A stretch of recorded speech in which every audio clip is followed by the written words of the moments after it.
Hi, this is Chris from Total Parts Plus, and today we have a 2013 Mazda CX-5 Maxx Sport, stock reference number 5387. The shape runs from the 2nd month 2012 through to the 12th month 2016. It has an SH 2.2 litre 4-cylinder twin turbo diesel engine backed by an automatic all-drive transmission. SH 2.2 litre 4-cylinder twin turbo diesel engine. We have the right hand fog light.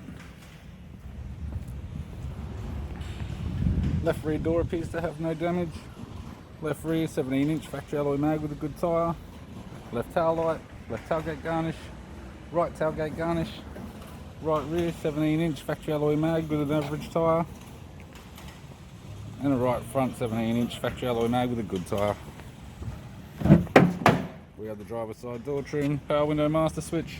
This vehicle is fitted with black cloth interior, automatic type console, automatic gear shifter, climate control heating controls, factory sat nav head unit, courtesy lamp, sunglass holder type, left hand sun visor, right hand sun visor, and the instrument cluster.